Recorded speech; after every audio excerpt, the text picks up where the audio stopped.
Hey folks, how's it going? Silent Techie here and welcome back to the channel. Today I've got something special for you. This is the AMD Athlon 200GE. It's a budget APU that competes with the Pentium lineup from Intel, however this one is a little bit different. Let's have a look at it.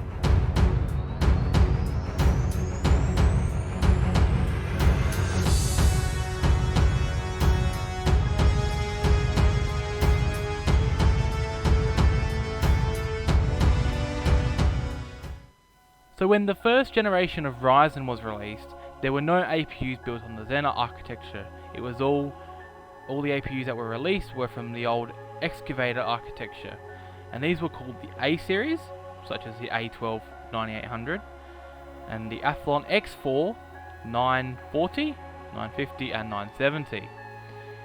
There were rumours of a Zen-based APU coming out later that year, however we didn't actually see them until the second generation of Ryzen was released. So alongside the Ryzen 5 2400G, the Ryzen 3 2200G, came the Athlon 200GE. Right, so now that the history lesson is over, let's take a gaze at the specs. The Athlon 200GE is a dual-core processor that features 4 compute threads, 3 GPU cores for a total of 5 compute cores, so that's 2 CPU, 3 GPU cores, a base clock of 3.2 GHz and a TDP of 35 watts.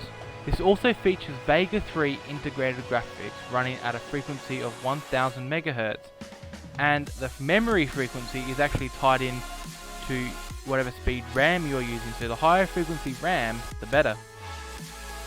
Let's get benchmarking. The system we are using today is the Athlon 200GE, an ASRock B450M Pro 4F, 16GB of Patriot Viper Steel DDR4 running at 3200 MHz, downclocked to 2666 MHz due to the limitations of the 200GE. And please forgive the bad cable management as I've just transplanted the motherboard into the case and haven't yet had time to tidy it up and make it look all nice and pretty. Let's get to it. So in Cinebench R20 we saw a multi-core score of 578, which falls behind the 3rd gen Ivy Bridge processors, and the single core gave us a score of 143, which fell short of the Intel Xeon X5650. And in Cinebench R15 we had a multi-core score of 325 with a single core score of just 61, which basically falls behind everything. And it was basically a test that you started, went off, made your dinner, came back, and the test was just about finished. Now for LuxMark. With the LuxBall HDR CPU benchmark, we saw an average of 874, with the GPU benchmark showing its power at 1629, and with a combined CPU and GPU score of 2103, this doesn't make the Athlon look particularly good in any workloads. Now, we ran 2 different Blender benchmarks, BMW and Ryzen logo. The BMW test took an average of 23.5 minutes to render, and the Ryzen logo taking just 1.59 minutes to render, which for a processor of this power I find perfectly acceptable. With a 1 minute 4K video render in Vegas Pro 15, it took 16 minutes and 59 seconds, or 17 minutes if you prefer. I do. Which I find quite respectable again for a processor of this power. So in the Vray CPU benchmark we scored 2285 K samples, and in GPU benchmark just 12 M paths. So that's actually not particularly high, unfortunately. Now finally, here we have Geekbench 4, in which the CPU benchmark resulted in a single core score of 2523 and multi-core score of 6440. It's not a bad result, but again it doesn't really show the Athlon 200GE in a particularly good light. The compute score of it gave us a reasonable score of 18,966. So I'm going to be leaving the gaming benchmarks for a different video, and I just want to talk about the experience I've had with the Athlon so far. I was actually quite impressed with this processor in a few ways.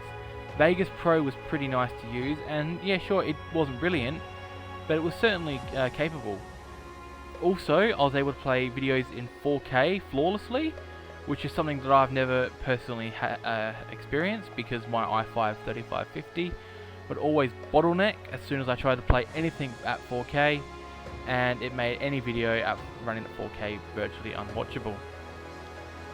I actually picked this up used for cheap on AliExpress for just 60 Aussie, which is about $20 cheaper than you can find it at PC Case Gear, MSY, Amazon and such.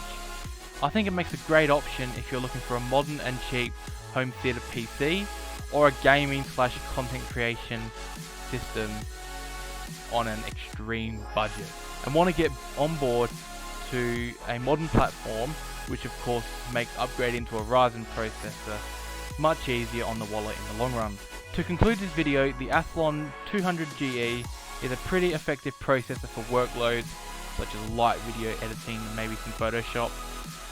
And considering its price tag of around about $60, like I said, I think it's about 55 British pounds and I think about 40 American. Don't quote me on those international prices though.